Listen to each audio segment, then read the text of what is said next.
Now they can hear me, and they should be able to hear JL Warren if he says something amazing. Something amazing. There we go. Check this out. Okay, so we're on StreamYard, right? Mm-hmm. Alien X Gaming says for $2. Oh, no, we're not on StreamYard. We're on Streamlabs OBS.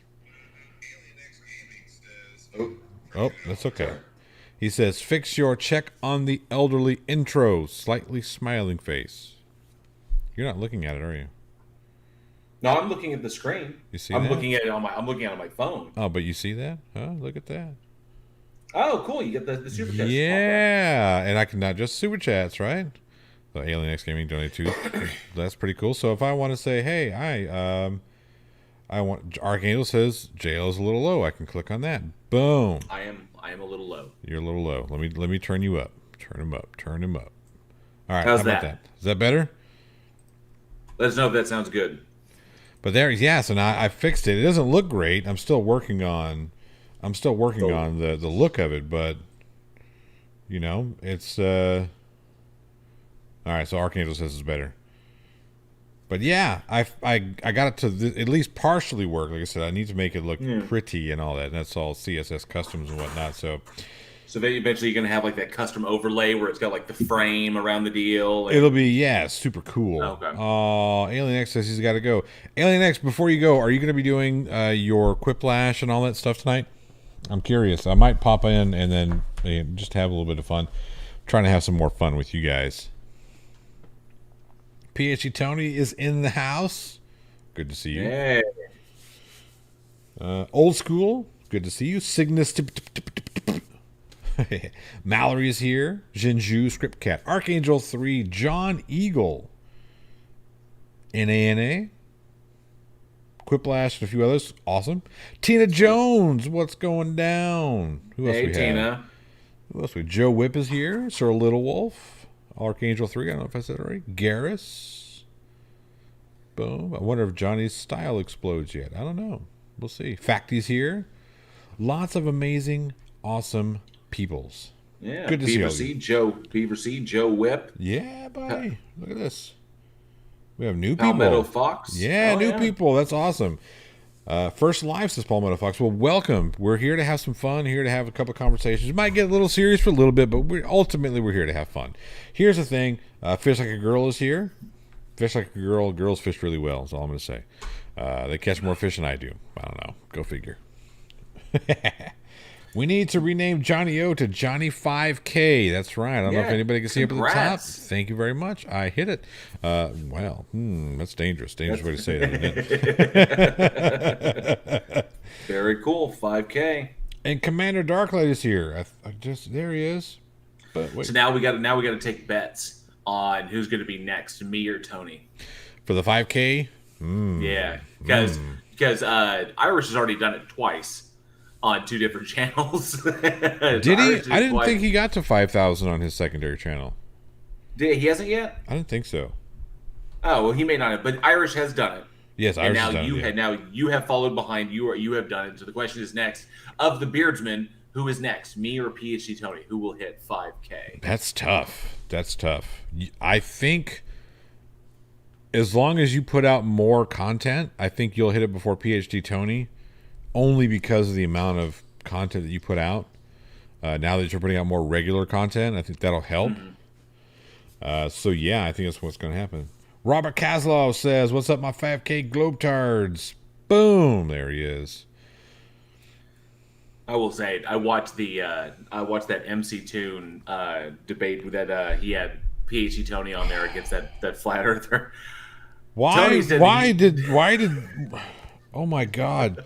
I tried to watch it, but the guy was all, "Hey, just so you know, I'm not going to agree with anything you say. I'm not going to agree to any facts that you bring. No facts, I don't agree to them." Fuck's sake, man. And I mean, and Tony was so amicable, and I was surprised that Tony didn't just like lose his shit, because at some point the guy was just interrupting him so many times, and just like, "Oh, but what about this? What about this? What about this?" And I was just like, "Oh my God, just shut him up." Yeah, just be quiet for a second. Johnny, when was the last time you changed your shirt? Actually, I changed my shirt just before this live stream. I have a bunch of different Star Wars shirts, and I was separated from my Star Wars shirt collection last week when we thought that we had some COVID in the house. Oh shit! I said the fucking word. Damn it! We thought we had some illness in the house, so I quarantined, or the wife and the baby quarantine upstairs by themselves. So I've had like 2 shirts there. Now I got to do laundry because they took it upon themselves to wear my fucking t-shirts.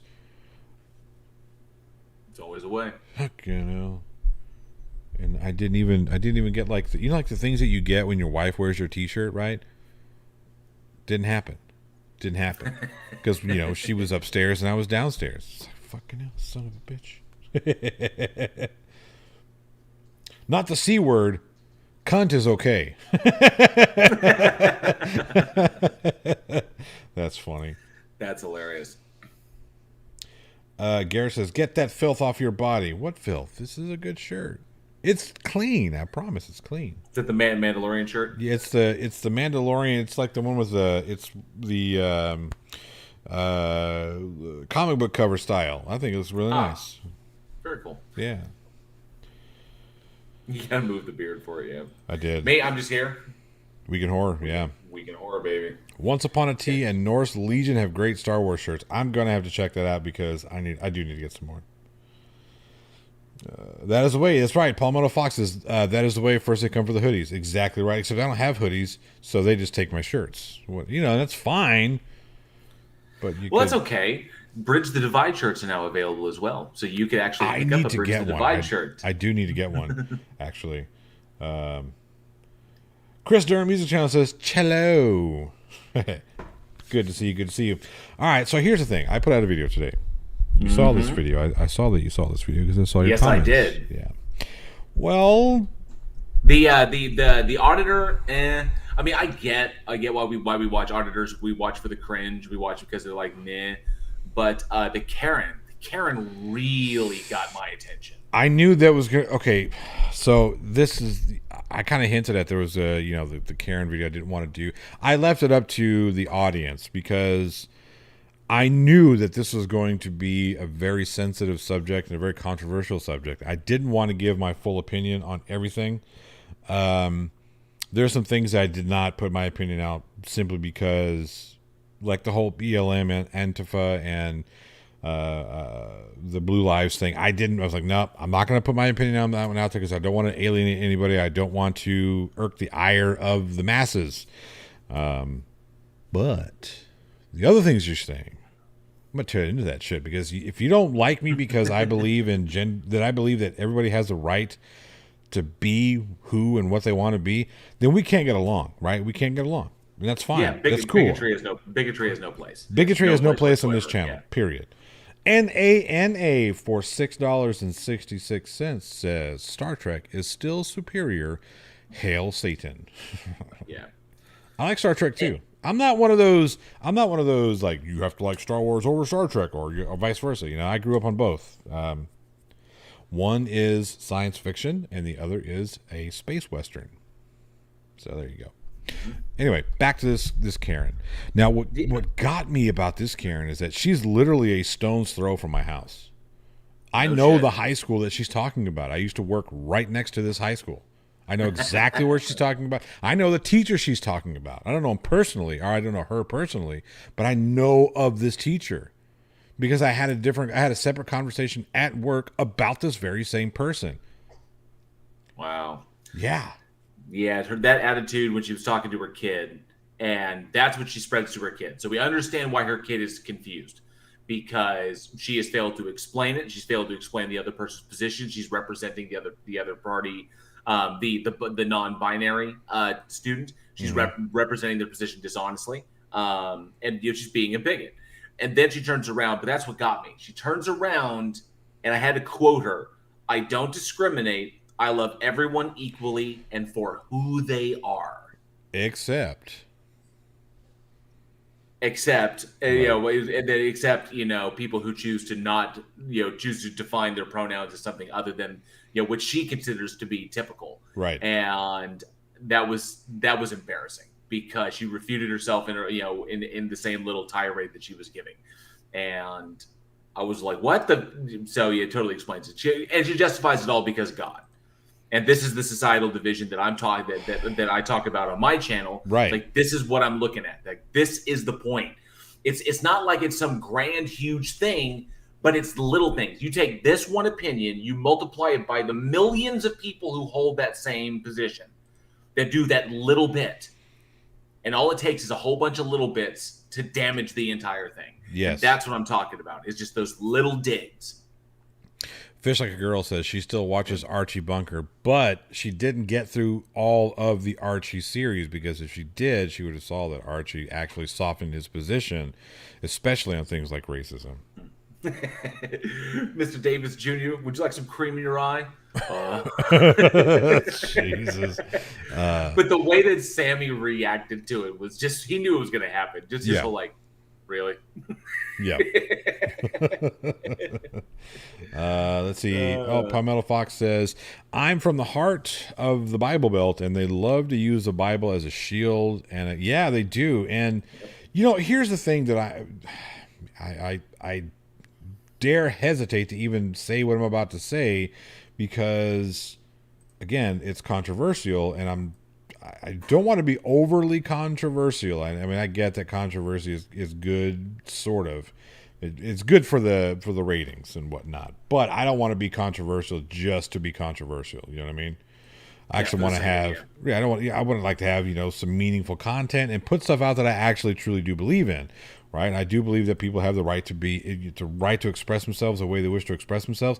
Even people who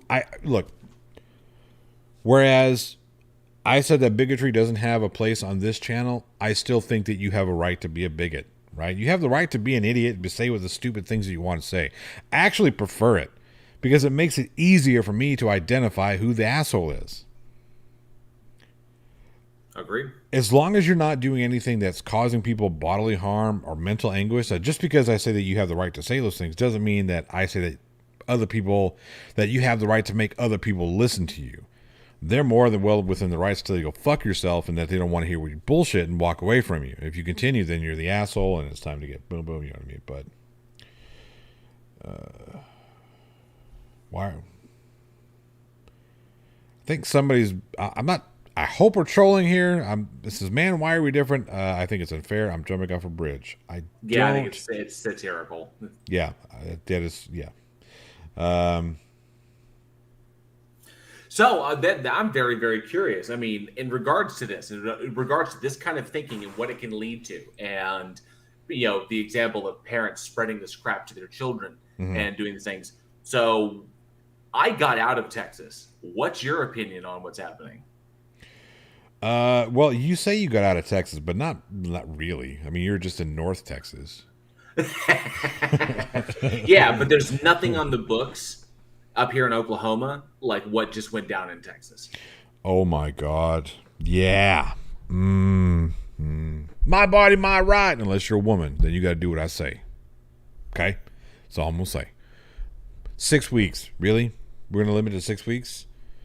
So that's very, very funny thing they did there.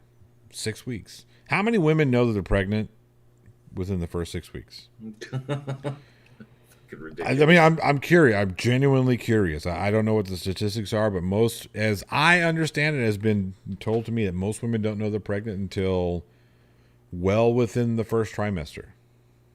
Usually 7 to 8 weeks, maybe a little bit more. Yeah. It's.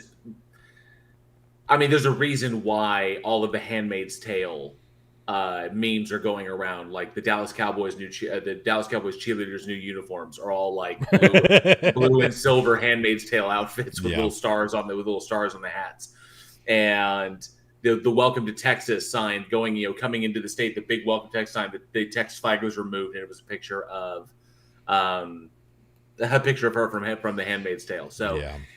This is, I mean, obviously, this is Greg Abbott. This is Greg Abbott attempting to shore up his conservative base so he can try and ensure his reelection, because he knows how badly he fumbled the law alert. Yeah, but response. The fucked up thing is,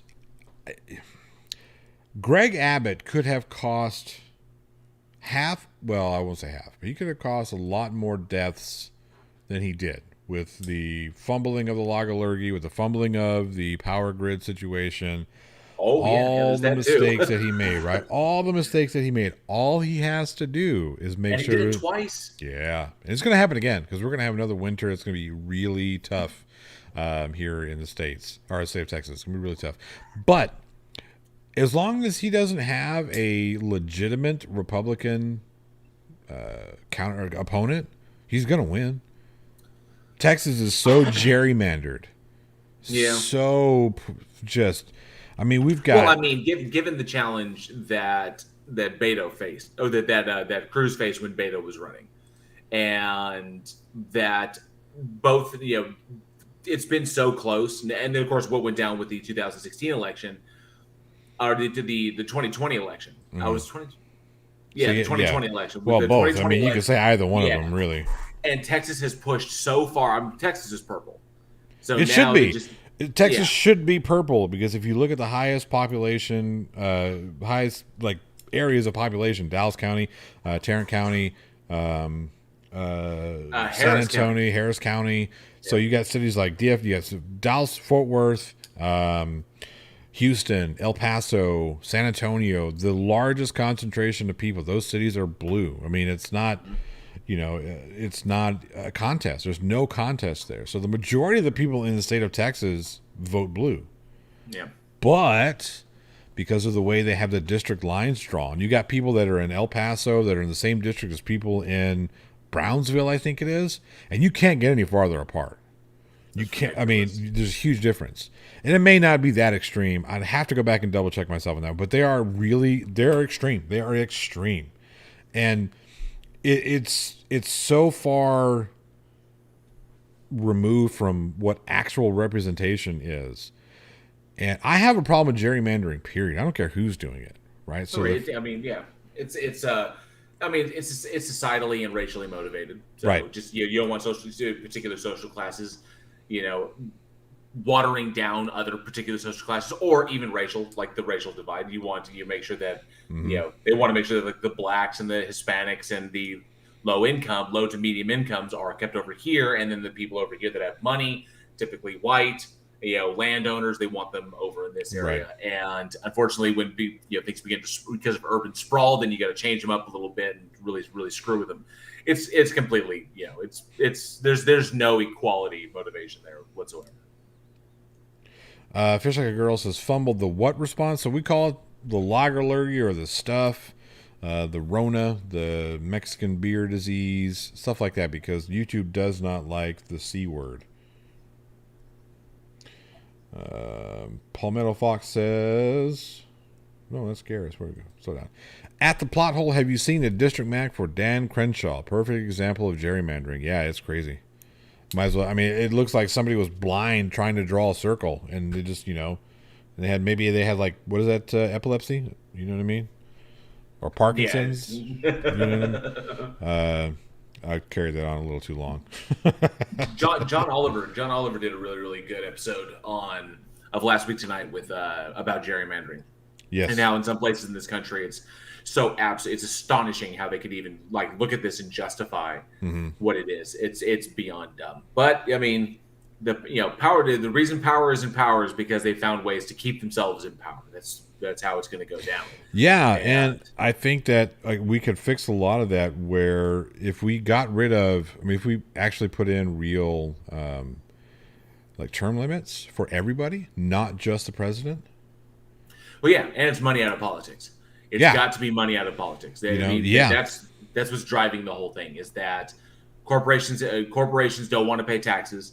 Corporations look for they don't want to pay taxes, so they want to vote. Fund, but they want to in essence, that's where the whole political speech, like money is political speech thing came from. Like Citizens United and shit like that.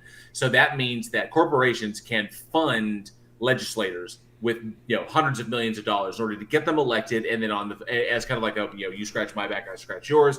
They'll turn around and help to push forward legislation or sneak things through that are attached to other bills, in order to ensure that these loopholes exist so that these corporations don't have to pay taxes. And then we have a nice little symbiotic relationship here that completely fucks over the American people, because it's not concerned about them. It's concerned about the corporations maintaining their wealth and then making sure that that the legislators who support that are in place, who are willing to take that money and pass those things just so they can keep their offices. Right. And we need to cut that lifeline needs to be cut. There needs to be no more dark money. There needs to be no more super PACs, no more fucking PACs at all. Everything should be grassroots and like literally grassroots fundraising, grassroots campaigns, and what's the other form of voting? The name just escaped me. It just rank jumped out of my file. head. Rank No, file. not rank. Compulsory voting.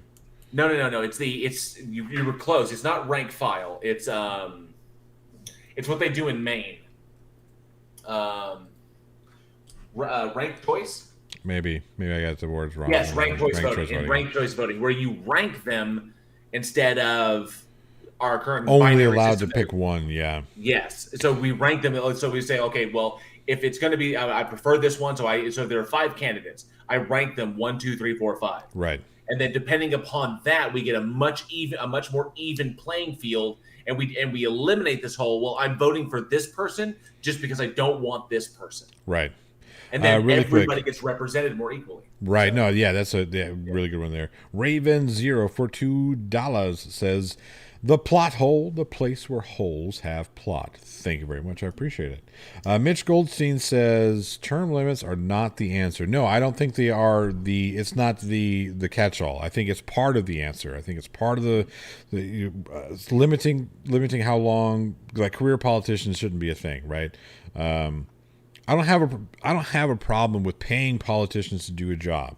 What I have a problem is when politicians get in and they figure out a way to pay themselves more and more and more and more, and you make it so they have less chance of getting removed from office should other people think that they need to be removed. So I think it's part of the process. Removing money from politics is another one. I think that, that places or people, corporations, or whatever, the maximum amount of money you're allowed to contribute, period, per year is $10,000. And I don't mean $10,000 per cause. I mean $10,000 total. That's it. That is it. We also one of the reasons I think term limits is very, very important is because societies change, people move. Right. The groups that are being represented, they're extremely diverse, and they can get more diverse or they can get less diverse. But because society in and of itself, especially small communities, are dynamic, and the states themselves are very dynamic, because of this, we need term limits. You cannot expect that one person will take the office and be able to represent their state for the next 20 plus years. No, because the state that they were in when they were elected will not be the same state 20 years from then. There will be dynamic change. The state that elected Ted Cruz doesn't exist anymore. Right. Which is why he's on his way out. He will be voted out. There will be someone else just by virtue of the fact that Ted Cruz no longer understands the state that he represents. The same thing with Greg Abbott. Greg Abbott has made it very apparent that he has no interest in understanding the state. He has interest in keeping his office and keeping his friends wealthy. Mm-hmm. That's the whole point. That's what Greg Abbott's whole desire is. People are getting wise to this. The people who put him there no longer are around to keep him there. And so that's why we see extreme measures, hardcore slam dunks to try and cater to a particular base like this, this wild abortion ban that just passed, which I am fairly certain if Greg Abbott leaves, that will be overturned in a heartbeat. But it comes down to it. We need term limits because people change.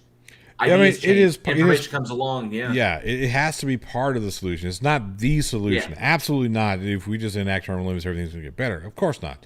It's part of a bigger picture. There's multiple things that need to happen. Like redistricting needs to happen. Districts need to make sense. And right now, and this is not, I'm not talking about just in Republican states that have gerrymandered to a Republican state. I'm talking anywhere. California that has gerrymandered towards more of a liberal state. I mean, I think it needs to be more representative of your state. There's more than just, like I said, what was the state population in Texas? If you look at the highest concentration, If you take a look at the 2020 election and you look at the balance shift, like we gave Donald Trump, how many, I forget how many votes we have. Something like, was it 27 electoral college votes? I think so. Yeah, Something crazy like that. But it was ridiculous. the difference between who voted for Trump versus who voted for Biden was like what, 3 million votes? It was really, really small. Oh So yeah. it was not representative of what the actual population wanted. So taking and again, this goes for every state. I'm not talking about just red states. We need to make sure that red states aren't red anymore. No, that's not what I'm saying, because California would see this too, right? Instead of saying California, you get all 39 or whatever it is votes from California go blue simply because we have a small majority that are liberal. Now everybody gets, no, what we need to do is, who is it? What state is it? Is it Maine that does that has three districts? They break up their votes into three spots, so you have to win all three to get all three votes. But I think I know that Maine is one of the ones that adopted ranked choice voting, which has resulted in no muckraking and no attack ads throughout. When their elections come up, there's no attack ads in Maine, right? Because it behooves them to work together. And it behooves them to not sling at each other, but to actually work together, because you want to earn your spot in the rank, instead of just being like, I'm the one to vote for because he sucks. He's like, well, no, they've actually got some pretty good ideas. I'm just going to be doing this a little bit more. So he's like, oh, you were my number 5, but now this guy's over here. I think he's my number 5. You're going to be my number 4, right? And just in case, because it's either one of you I'm happy with, and then I'll rank these guys down here, and then that's that's better representation. That's the things you're looking at. You want to start fixing things. Yeah, you're absolutely correct. NANA says both sides are dirty. Both sides play dirty, and I think that, and it's not good for anybody. So the things you're looking at ranked choice voting nationwide. Federal ranked choice voting is how our system needs to be played. So ranked choice voting, you're looking at getting the money out of politics. You're looking at term limits across the board, political term limits across the board. And I think, and this is just my personal opinion, you need to start taxing church. They need to start taxing churches. Churches need to pay taxes, because churches are businesses like anything else, and that the fact that they don't pay taxes is kind of a sneaky way to get around, or a sneaky way to get around it, because you can practice your religion and there's no control over that. We can't say what faith you can be, but if you want to open up a deal, start taking in money, start spending money, and putting money in the economy like this, based upon something that is not like academic, then you're a business. That's what they do. They are businesses, and they need to pay taxes. All churches across the board: Scientology, the Mormon Church, Islam. I don't care who it is. If you open a church, that's a business. You are this way. We don't have like the Mormon Temple. We don't wake up one day having discovered that the Mormon Temple has squirreled away literally billions of dollars of their parishioners' money. Forget about the Mormons. You want to talk about somebody who is sitting on the largest privately owned wealth. That's the Catholic Church. Yeah. So, they've got treasures in their archives that priceless would be an improvement to what you can't, like, I mean, it's just the amount of wealth that the Catholic Church have is just insane. I don't see how. Well, that's. I don't want to get too involved into that really quick. Well, Daryl Lamb asked an interesting question. Well, hang on. I've got a question from Fact who says the plot hole. How does that electoral college work? I don't think it does. At least doesn't work as well as it could. It worked in colonial times. It doesn't work now. It doesn't work now. It's not very representative. The form and function of our nation, electoral college doesn't work for that anymore. It worked when everybody was allocated to pretty much like 13 colonies, or was spreading out west before we exploded. After the whole after we pretty much conquered the rest of this continent from the indigenous Americans. Mm-hmm. When we were small along the eastern seaboard, that worked fine because all the Americans were allocated to one strip of land, one strip of the continent. So yeah, the electoral college was great then, but no, at this point, it needs to be reformed at the very least. Like, I don't think that we should be giving, the bulk of, we shouldn't be doing, it shouldn't be an all or nothing thing. At the very least, we need to divide it up into at least threes. You know what I mean? Yeah. Every state has 3 different districts that have an equal amount of, or whatever. It doesn't even have to be an equal amount. It just has more representative, or more accurately represents, the population. Like I said, I think that we should go strictly towards more of a direct voting system without the electoral college. A lot of people say, well, that will just make it where, only 2 or 3 states, then people will just be paying attention to California, blah, blah, blah, blah, California, New York, Texas, and whatnot. And my contention is, well, we already do that. We call them Pennsylvania, Ohio, Michigan, Wisconsin. Mm-hmm. We already have that with the electoral college. At least if we go to a more, every vote counts, every vote really counts now. Now, instead of, 39 votes from California going towards the Liberal Party and, 27 votes from Texas going to the Republican Party, now it's going to be more accurate representation. And so we want to get back to Daryl M. says, what does the churches have to do with the subject of political reform? Yes, and Chris Durham used to was like, churches are political. So churches don't typically go outward to vote for this person, vote for that person, vote that, because that's very dangerous waters that they'd be trafficking. But that does not mean that they cannot push particular candidates when the preachers are speaking about certain people. When what's his name? Wind of God. Kenneth Copeland. Kenneth Copeland. When Kenneth Copeland was in front of his congregation, who are some very, very wealthy people.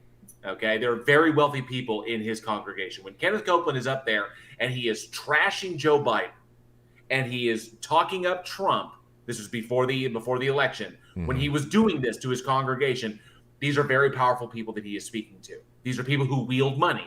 These are people who wield influence. And it's not that they wield grand influence. Like one of them is I'm a mover and shaker. No, you've got 50 people in there who united together and believing what Kenneth Copeland is talking about can actually trigger, change, can actually get balls moving in particular directions. So that's the problem, is that they can use their pulpit in order to vouch for one person or another by saying that this person is not a Christian, this person is a Christian, this person doesn't uphold your ideals, this person is soft on Islam, this person is, whatever. And they can use that to their benefit. And then when their parishioners go out there and then they vote and then they keep people who are they're Catholics or they're Christians or whatever, and they're going to be people, they're going to be legislators who will be very soft on, nope, churches shouldn't be taxed, they're not businesses, they're blah, blah, blah, and it keeps the money machine rolling. So yes, if they can engage in that, if they can use their pulpits to help influence politics, they should be, that right there is a reason to tax them. Not to mention, you start taking the money out of their coffers to pay for taxes. You start taxing the shit out of churches as the businesses they are. You start doing that, that is less money that is going to fund particular efforts to influence legislation and influence political decisions. That's the big thing, is that you want to take that weapon out of their hands, because that untaxed wealth, that is a weapon that they can use to keep the game going, to keep their position. And you want to remove that from them, because that is, that right there is in my personal opinion, it's my opinion, that's a straight violation of what we tried to do with this nation when we broke away from England and the Church of England. That's a big thing right there. When we're talking about separation of church and state, it doesn't seem that way, because we do seem to give them a little bit more favored rulings than we would anybody else. If I were to have, I don't know, like this, let's say the plot hole, right? What is the difference between what I do and what a church does? We're all getting together. You're listening to me talk about whatever subject I want to talk about. You know what I'm saying? It's what's the difference? Well, because Kenneth Copeland mentions God every now and again and says we're doing it for God. Now all of a sudden he gets preferential treatment over me. Right. The guy is a multi-millionaire. The guy has more money. For somebody who's supposedly walking the footsteps of Jesus, he's got more money than Jesus ever had. Beaver C said, if we tax churches, could you imagine how much better our economy would be? Not just that. Imagine if we tax churches across the board. We tax them as the businesses they are, and all of that money was directly injected into our infrastructure. Just that. Right. Just the taxes off of churches goes directly to our infrastructure. And then in turn, you can flip it around and reduce military spending by, say, like 5%. Maybe even 10 if you want to be really liberal, but I'd just say 5. Yeah. Reduce military spending by 5%. Tax churches, and then that combined money will take care of our infrastructure, our healthcare problem. It will be able to institute a UBI, and then that attacks poverty, the poverty line, and then of course we can dump the rest into education, into increasing our education levels. That right there, because as it stands, we don't need to spend what we spend in defense. We spend what we spend in defense because we like big guns. We like to flex because we're America. Well, okay, so here's the thing. I'm going to outspend the next 25 people that are below us, the next 25 countries that are below us, and 24 of them are allies. No, I hear what you're saying. So I heard a counter argument to this argument that we have, right? That we spend way too much money on defense. We spend more than these people, right? And this is true. We do. We spend more than the next 24 combined. And if we reduced what we spent by 25%, we would still outspend the next 24 combined, exactly. Right? And they're all allies. Yeah, they're friends. But the reason why one of the things that they've done to justify the spending is we also police a lot more of the world than our allies do. So that's one thing where that's one of the counter arguments to that, and that makes a little bit of sense to me. I kind of understand where they're coming from. I still think we could do it without spending as much money as we do. I mean, I think that there's a lot of waste in government spending. I think we could do without a lot of that. Yeah, an extraordinary amount. What is it? Last I checked, and I was looking at the stats of it. One nuclear submarine has the capacity, like one fully armed nuclear submarine has the capacity to wipe all of the life off of a continent, and we have like over 20 of them. Right. Why? So we can make fun of Schrodinger's cat for polishing subs. But yeah, it's absolutely ridiculous. It's beyond silly, and. It is excessive. It is excessive, and I do think that we, if we're going to assert ourselves as the police of the world, that we should, what I mean. Again, we could still do that without taking on that much of a burden. Putting that burden on taxpayers. People like to talk about, well, we need to our military that they protect the United States of America. We can still do all that without spending that much money. We can still have the most powerful military in the world and have free education and have health care. We can do those things. We can do all those things, because I don't see the point of having the greatest military in the world when we are legit, when Flint still doesn't have clean water. Yeah, how much money would it take to get Flint's water situation taken care of? A few billion. That's a couple of tanks. One tank. Yeah. Few billion. One tank. I think it was like something like $5-6 billion, which at this point, 2021, we're talking about government spending here. The government, the Army Corps of Engineers could go in there and they could lamp this shit down. Now, the project would take a long time, just because that's a lot of construction that has to be done. There's a lot of old shit that's got to be ripped out of the ground. That takes time, but it can be done, and it would be a pittance. It would literally be a pittance for the government to come in and be like, Army Corps of Engineers, fix the problem. Right. Here's your blank check. Go do what you need to do. $5-6 billion. The infrastructure of Flint, the water infrastructure of Flint is fixed, and you're done. And guess what? No one's going to feel it, because we're going to have a few less, a few less fucking ospreys, in the air. But we don't need it because we just left Afghanistan. So what do we need?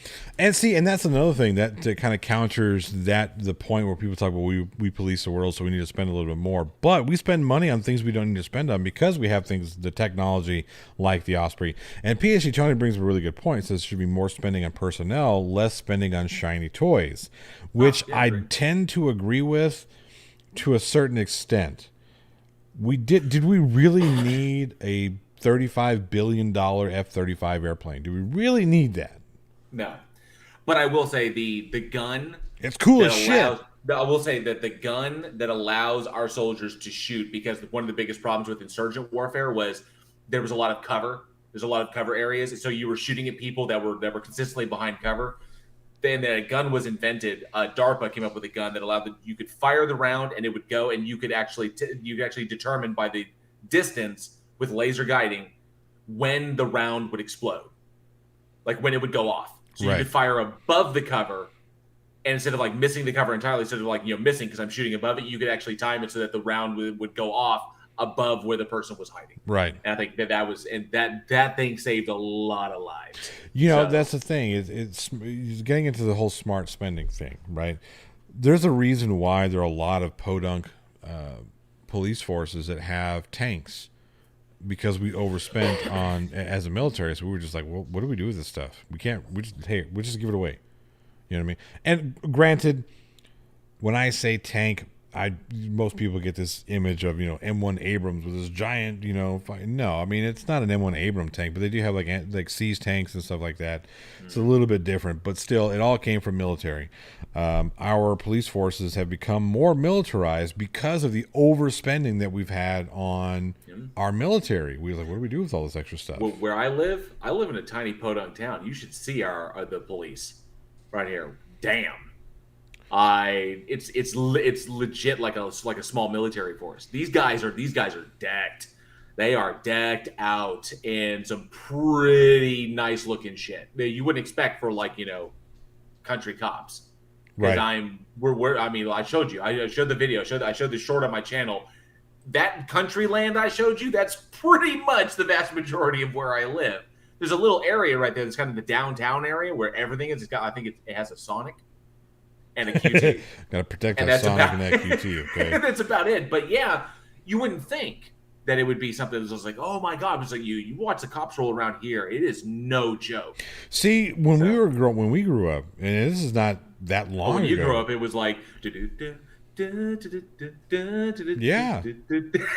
I mean, let's be honest. When you and I grew up, you had cops. You had your beat cops. You even had some specialist police officers, but you didn't see that militarized stuff until they brought SWAT teams, Special Weapons and Tactics. It was called Special Weapons and Tactics for a reason. These were highly trained, damn near military-ready police officers. Well, they needed to once military ordnance started getting into the hands of civilians, and so the police had to respond but it's escalation. Sure. Because citizens had access to your basic standard shotguns, rifles, and handguns. And so the police had access to this as well, but they had ready access and better training. And then military ordnance or low military ordnance started getting into the hands, after the Cold War. Then you're looking at Kalashnikovs, AK-47s, and various other things getting in the hands of civilians. And then getting in the hands of civilians. So the police had to respond because they can't buy the shit illegally, so they need to up their ante. So they get their stuff legally from the government, and then they incorporate special weapons and tactics, and then in basically the state versions of the FBI's HRT. Sure, but see, that used to be, and it just keeps going up and up and up and up and up. Right. So that SWAT until we get to Batman. Exactly. Because Batman is I'm waiting for when we get to Batman. But no, if you look at it used to. You had to get to SWAT before you started seeing all this badass weaponry shit. Now, you got everyday beat cops that have AK-47s in their trunks.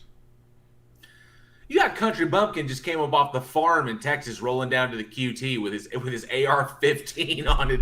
I said AK-47. I meant AR-15. Sorry. But you got cats walking into QT with automatic weapons like they're about to protect the homestead. It's like, I don't think so, Chief. Yeah, that's just funny to me. It's like, I need it so I can protect my home from what? The fucking Afghan military gonna goddamn invade your shit? Oh, Mike71. Why did they scrap the hardware if they couldn't take it? Because money. Yep. Because there is always money. What was it? There was 2 movies that were released based on real stories, about gun running, and the first one was Lord of War. Yep. And the other one was the one with Jonah Hill. Yeah. Okay. God. And how these normal everyday people happen to land in a position, and they have a little bit of skill in negotiation. They're personable people. They can make they can make deals with anybody. All that Cold War ordnance that didn't get sold, that came out of Russia. War Who dogs. do you think? War dogs. where do you think all that? I mean, all of this stuff it went somewhere. The guns aren't just going to sit there. The ammunition's just not just going to sit there. They're going to sell it because it's good for their economy to sell it and get rid of it. Right. So you had military officers making private deals to sell shit to gun runners who will then turn around, take that ordinance, they'll sell it to both sides of a civil conflict that's like in Africa or somewhere else, or they'll supply both sides because then they can make buku dollars. It's money. It's capitalism. Yep.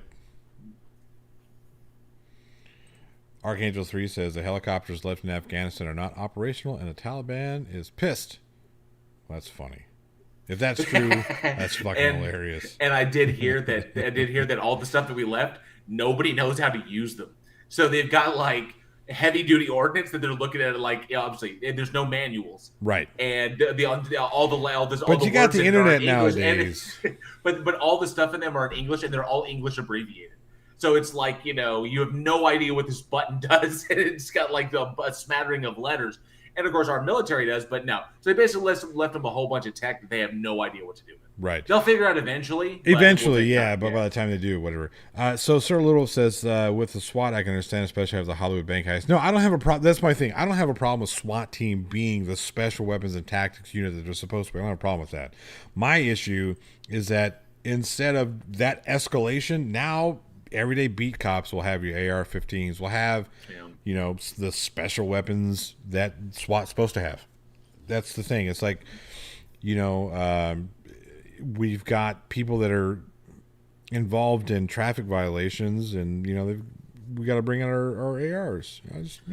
That was one thing that kind of surprised me. I mean, I was surprised not by the response when I think you showed the video. I think it was on your channel. It was a guy who was doing the whole I'm not gonna, the soft sit thing. I'm not gonna open my window while they're telling him to get out.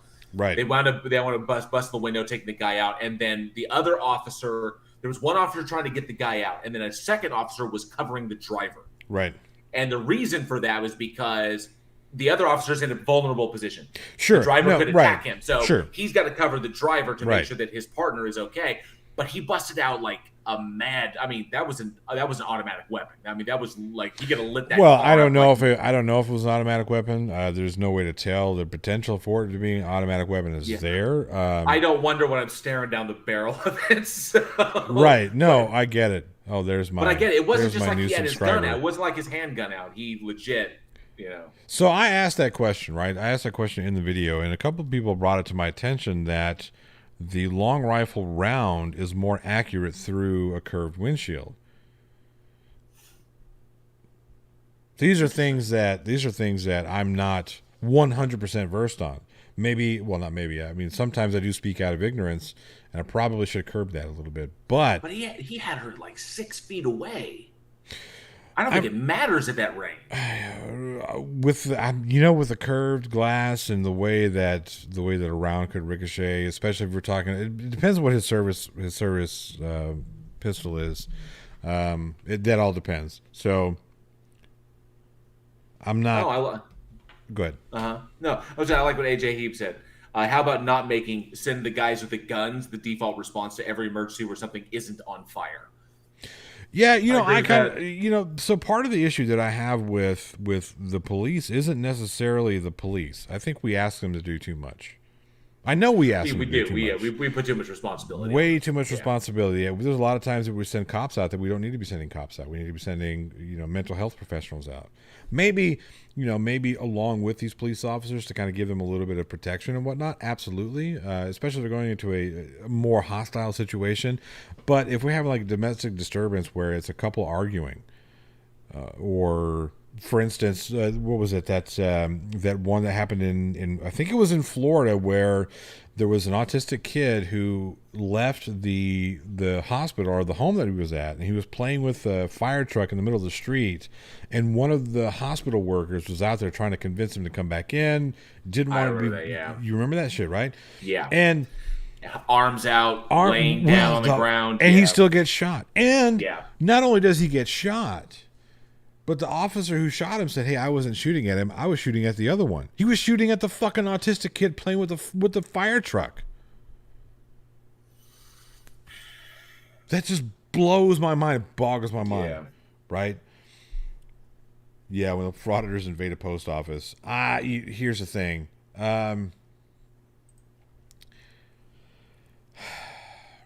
There's a lot of re-education that needs to happen with frauditors. And Well, we do get, yeah, right. what happened to the days when postmasters rode horses and had guns and had to defend themselves Right. from the highwaymen? From the You know what highwaymen, I mean, yeah, that was it's the truth, because yeah. people look at mail carriers and are like, I'm not intimidated. This is just some federal, some bottom of the barrel federal worker. It's like, no, we should make mailmen scary again. Yes, we should. We should make them scary. Put them on fucking steeds, these big black stallion motherfuckers. Like Clydesdale motherfuckers, them big bastards. He's got like the fucking duster and shit, like the bag of mail, and like the two fucking sandalwood 6 guns on his sides. Fucking rifle across his back or across the steed. Fuck yes, man. Mail's here. But I just, my goodness, I think that, so getting back to the police officers, they're over. We ask them to do way too much. Yeah. Agreed. And when we do that, we don't give them the opportunity to have proper training in all of these things that we ask them to do. Because we're asking them to be mental health experts. We're asking them to be safety experts. We're asking them to be domestic dispute experts. There's experts on so many different things. Why? When you go to the doctor, you have a general practitioner. Mm-hmm. But if that general practitioner says, hey, look, I can only get you so far, you need to see a hand specialist, we'll say. Well, that guy doesn't put on his hand specialist hat and go fucking working on your hands. He refers you to somebody else. Yeah. Like when I was getting stuff done, my GP referred me to because I was getting checked out for something like this. They referred me to a cardiologist, they referred me to a neurologist, and a nephrologist. So 3 different doctors, because my GP does not specialize in kidneys, heart, and brain. Right. So I need to go to those people who do that. You don't go down to the Jiffy Lube to get your fucking Ferrari worked on. It's not the way that works. I didn't even know if Jiffy Lube is still a thing. Is that still a thing? Do they still exist? I think so. Yeah, but you don't go down to the quick car to get your Lamborghini worked on. You go to the Lamborghini shop. Facty says jail worn. Was it butt stuff? That is probably a reference to my latest video. That's hilarious. That was actually a really good video, by the way. Thank you. I wish I'd have spent a little bit more time on it because it seemed to be a little bit too dark. Like I said, I was fucking falling asleep. It took an hour and a half to download this damn thing because I've got to replace my router. It's the only thing it can be, because every other computer, every other thing, my son's computer and my computer don't get the speeds it's supposed to get. Like, I've got gig speed here, and the streaming system gets like 200 up down speeds. The things that are supposed to have the gig Wi-Fi cards, they're not. They're like my main editing machine, which is, that's where I do all my editing. And when I need to upload a video, that's where I upload it from. But it takes fucking forever because I'm getting like 510. Like, what the fuck? And the only thing that I can think of, because I've tried different Wi-Fi cards, the only thing I haven't done is plug directly in, because I don't have, well, I guess I do have a cable I could try it out. But I think it's just my router. My router doesn't have the 802.11ax, which is what this card is and what my son's card is. So, well, as soon as you upgrade that, you'll be in good shape. Get a what is it? Ubiquiti. Get a Ubiquiti Edge router and a Unify AP bulletproof. Sean Beasley, go get some rest, you old fucker. Have a good night, folks. Just remember, you can prick your finger, but don't finger your prick. Unless you're into that. Unless you're into that. No kink shaming. No kink shaming here. No shame. So let me ask you here. D Rabbits. What's this? I get here, it's all tech talk. what you all need. Let's talk about this new butt video you've got out. Yes, Kyle Have Butt. you heard from Kyle Butt? I have not heard from Kyle Butt, but sakes alive, I have heard from a lot of people who like Kyle Butt. Oh, I mean, I woke up the next morning, and it's not like one of those times. I'm waiting for that time when I drop a video, and then I wake up the next morning, and it's like, oh, and I'm suddenly it's all huge. Right. That hasn't happened. But I woke up and I had it went from 4 comments on the video, and I woke up next morning and it was over 50. There you go. And apparently, I struck a few nerves with this particular one just by pointing out. It's been this one and the John MacArthur video, because I've got crazy people coming out to defend John MacArthur, and I got crazy people coming out to defend Kyle Butt and say that. And it's not just people pointing out with the John MacArthur video is like, how dare you slander the man? Is blah, blah, blah, because he's just preaching the word and yada, yada, yada. And just because he makes money doing it. And it was like, no, I'm pointing this out. But with Kyle Butt, it's all about, it's just been attacks. It hasn't been like, you don't know what you're talking about. You're wrong on this. This is what this is. It hasn't been any of that. It's all just been, you suck. Don't you have anything better to do? It's been crap like that. It's pretty much it, and just personal attacks. I love that, right? So, don't you have anything better to do? To which I would have responded, you mean like commenting on a video that I hate? I said I will continue as long as they're doing it to either spread disinformation or make money off of people's fears and ignorance and incredulity. As long as people are out there doing it, these con men, I will continue to address them and take them on. Nothing's going to stop me from doing that.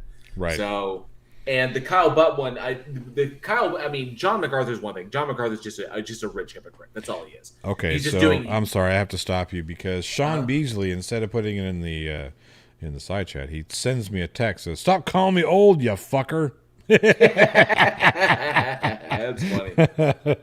Well, I can't stop calling you old until you're not old anymore, and you're forever old. So there you are.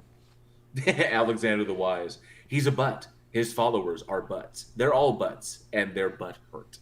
they are. But yeah, that one, the Kyle Butt video. Now, the one he did before, the one I covered him before. I was gonna say, this is your second one, right? Yeah, the second time, because this one was bad. This one was just egregious. And the previous we one had was talked about this. You had sent me this, and you were all, here is points, and I looked at it and said, this is all just presuppositional bullshit. This is all presuppositional nonsense. And that was a thing that you hadn't looked at yet. You hadn't really considered the presuppositions that he was taking. It was because he doesn't present the same arguments. Sure. As a standard precept. Yeah, right. Yeah, no, yeah, exactly. And I've heard their shit. And when it comes down to it, they just don't present either the Van Tillian or the Greg Bonson or, I loathe to say it, the Darth Dawkins crap. Or even Otangelo or anybody else. He doesn't present the arguments from that precepts typically use. And most likely he doesn't do that because he knows that he's gonna get the backlash for that. Oh, you're just presupposing this and you're just begging the question. So he's just presenting these things as facts to his listeners. And he's not trying to convert anybody with it. Because anybody with a rudimentary understanding of any of these fields will realize he's talking out of his butt. Because that's what Kyle Butt does. He talks out of his butt. And the point being is, it was so egregious that this wasn't just like you need a master's degree understanding of physics to get this. It's like, no, you take a high school physics course, and you will realize this guy's talking out of his ass completely. This is all bullshit. Yeah. And I had it, and I was like, and it was so bad because he hits physics, he hit abiogenesis, he hit essentially chemistry, he hits philosophy, he hits neurophysiology.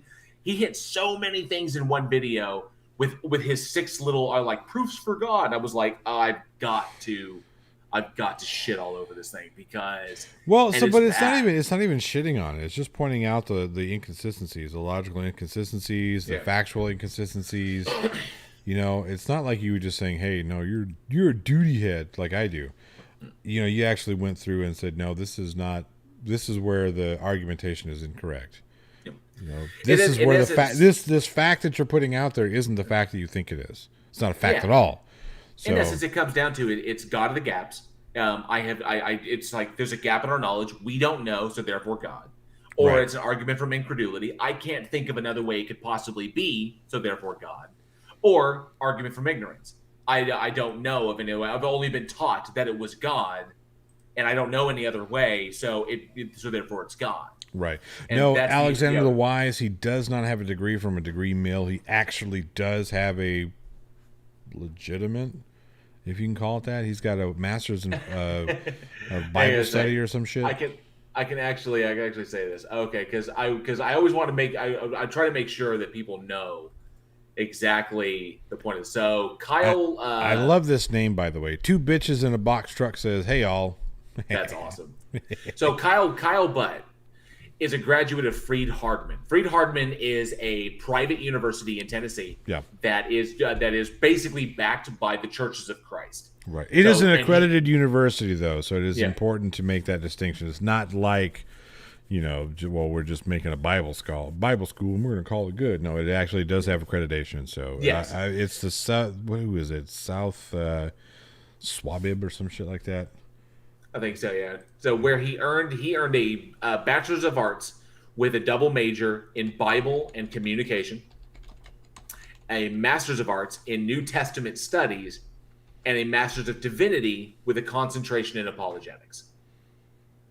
So that is his educational background. What was the university again? Freed Hardman in Tennessee. Let's see here. Who holds their accreditation? Let's see here. Let's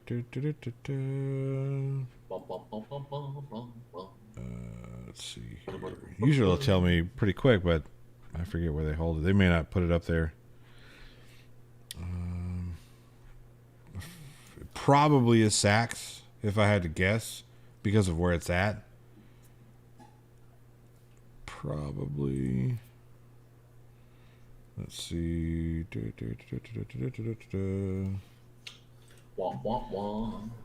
FHU.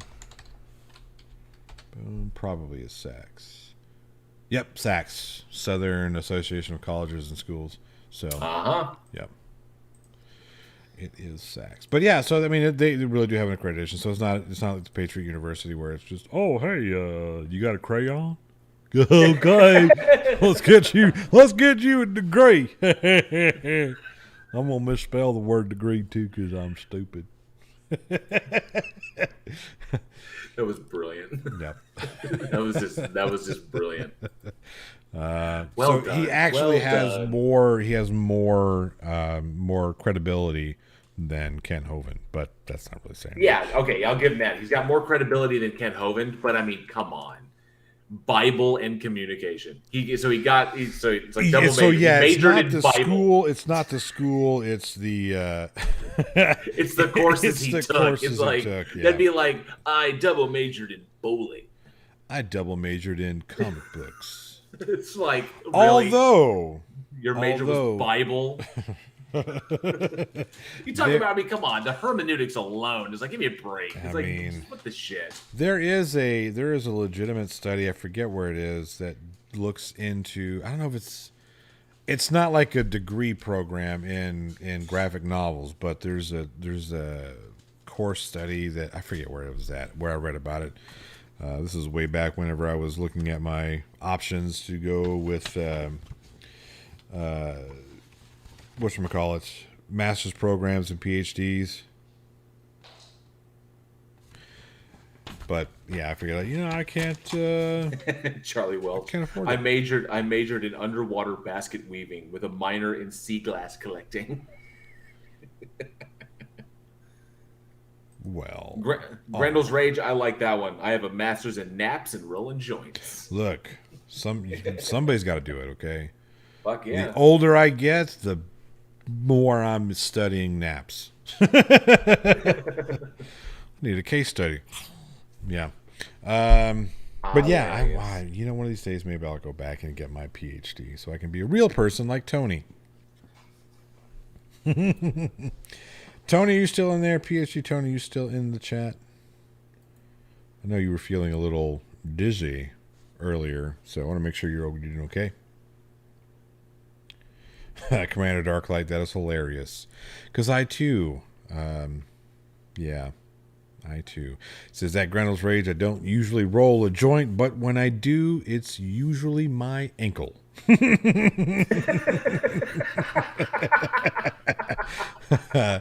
Oh man. So here's the thing. We've got a lot of big things coming up, the two of us. We're getting married, number one, right? So there's that one, right? I'll see you in Vermont. Right. Did I let the cat out of the bag? Were we not supposed to tell anybody? It's a spiritual marriage. It's a spiritual marriage. JL's going to be my fifth husband. I'm kidding. No, so we've got some really big things in the works. Can we talk about any of them? Let me see. We can say that there are film projects in the works. Yeah. There are some pretty major special guests coming to Week in Horror that we can't talk about yet. Right. So we have big names coming to Week in Horror. We have film projects in the works. I need to talk to you about that big name, by the way. We have feature film and short film projects in the works for festivals and for actual like distribution and stuff.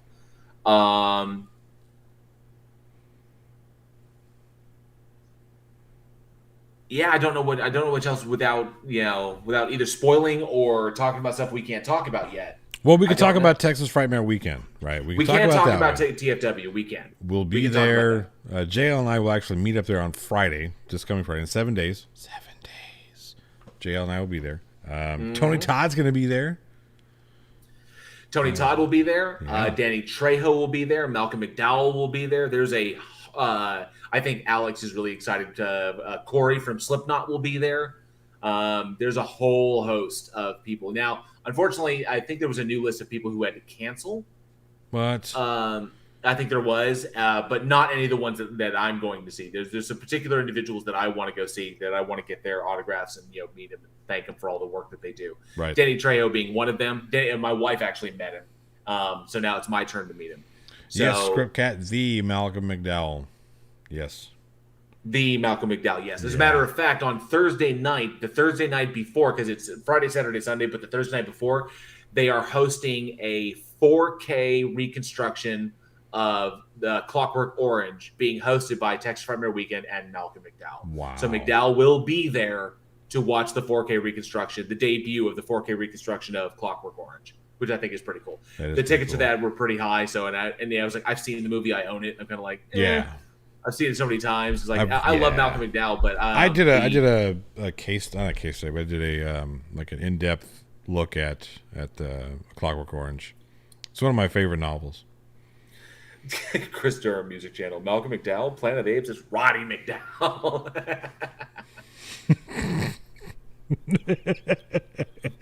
Get your hands off me, you damn dirty. Oh wait, that's the wrong guy. Yeah, that would be Charlton Heston. I know it's Charlton Heston. But yeah, Rodney McDowell, come on, Fright Night. Fright Night, yeah. Fright Night. Hell yeah. Yeah. Back, I say. Machete don't text, says Sir Little Wolf. And Machete don't tweet. Machete don't tweet. Clockwork Orange, my time frame. Dang, I'm old, says Kaylee. Boom. Mm-hmm. I love that. So such a good movie. Such a good movie. So I can't wait to see him. I'm definitely, I can't wait to see Danny. Danny Trejo is awesome.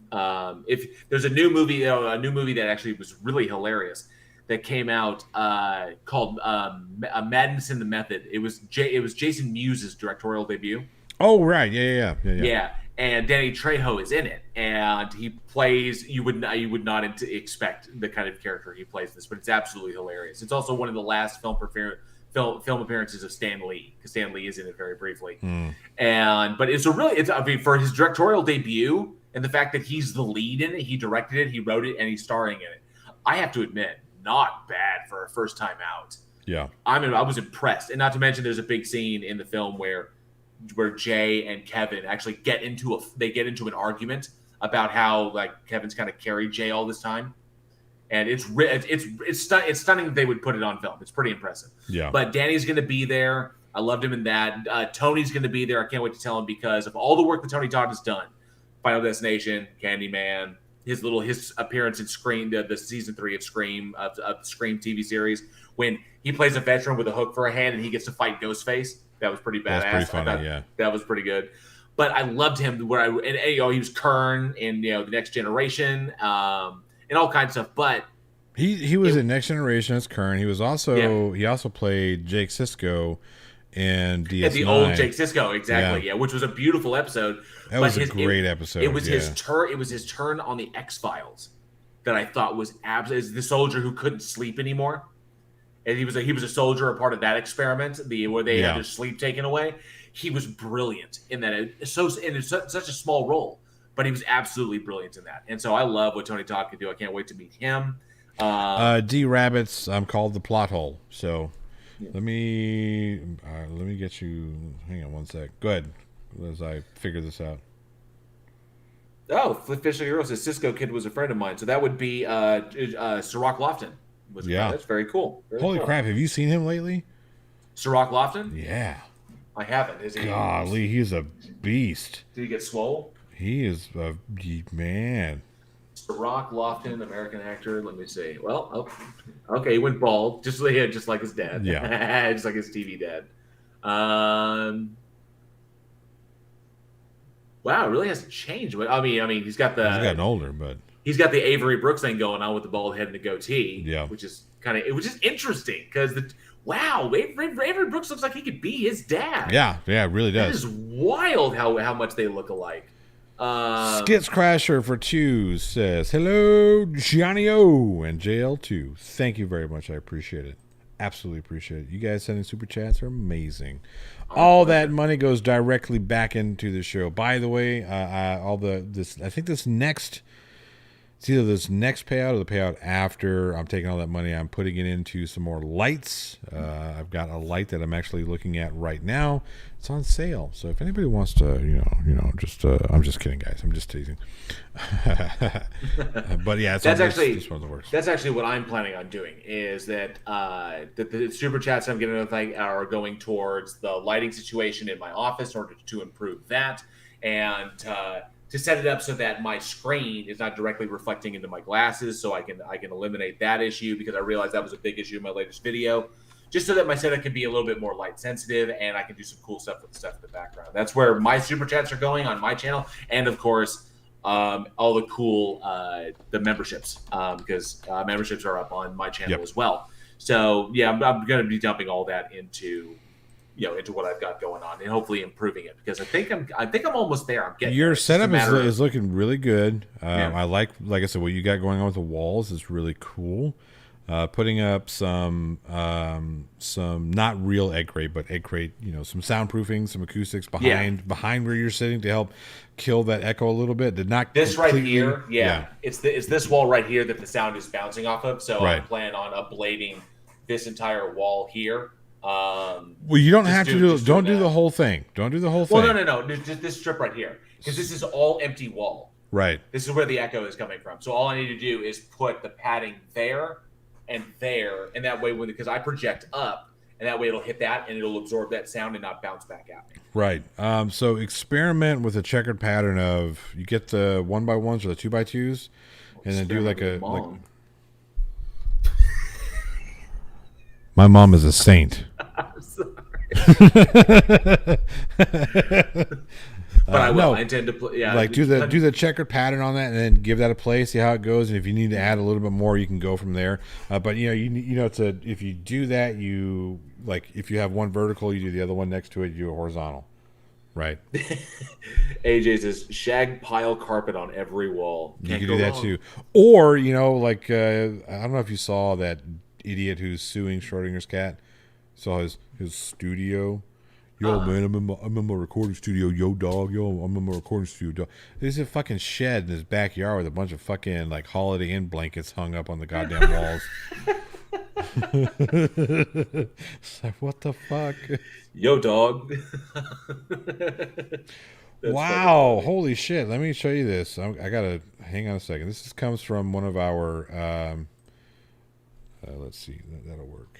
Cool. This comes from one of our audience members right now. We're talking about Clockwork Orange. Let me see here.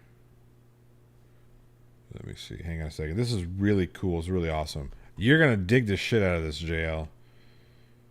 Give me a sec to get this. Boom. I'm looking at the floor. I need to like raise it up so it look like I'm looking here so people still see my face. See, Well, people don't want to see my face. yes, I do.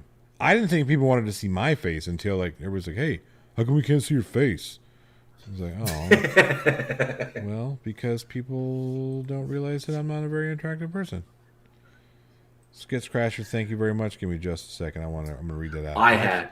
Actually, Come JL, on. I have nothing to give. What are you talking about? Why won't you let me make it bigger? That's what she said.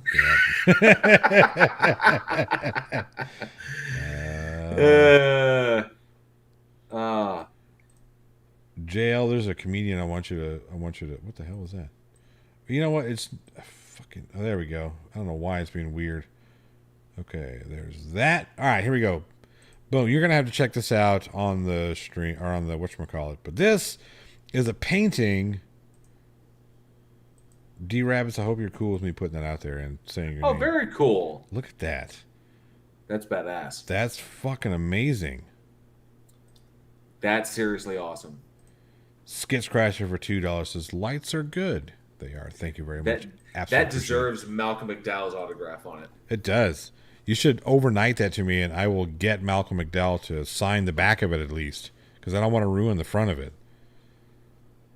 But yeah, that is really, really good. That's super cool. Is it like the entire rectangle with the negative space out on the side? So yeah, there's some negative space on this. Yeah. That's badass. Yeah, that is fucking amazing. Well, I'll ask him. D Rabbit's in the chat. Yeah, no, he's the one who sent it to me just now. So yeah, D Rabbits, would you want Malcolm McDowell's autograph like in that negative space or like on the back where it's not visible? Yeah, let me know. I would be more than happy to, like I said, I'm probably gonna pay to get his autograph anyway because it's Malcolm fucking McDowell. But yeah, that's fucking amazing. That is pretty damn slick. That is super cool. I like the detail and everything. I do want to show something off. I'm gonna. This is something really really cool that my wife came across. Because one of the things that my wife does is she has a store up here in this local area here in the town called I can't remember the name of the place, but she has a booth in this place. Actually, she has two booths now, and she basically finds things and then she sells them retail, and she picks up a check at the end of the month for however much it's been bought out of her booth. So it's just really cool, kind of like Trader's Village, down in Texas. Only this place is only like 10 minutes away instead of out in Farmers Branch. So my wife has been hunting through things looking for stuff that she can sell, and my wife came across this, and I want to show it. Do you want to send it to me? No. I can show it because this is a present for a friend of ours.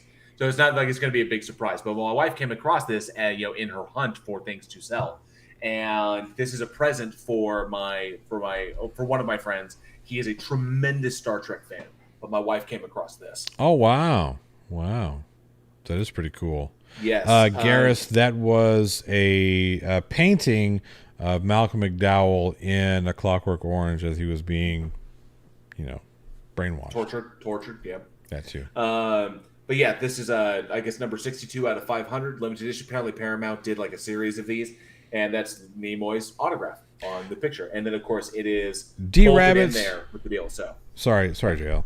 D Rabbits, let me know where you're at roughly, and we'll see if we can't work something out. See if we can't get it here pretty quick, because that would be. I think it would be pretty awesome to have Malcolm McDowell's autograph on that. Let me know if you're like close-ish to me.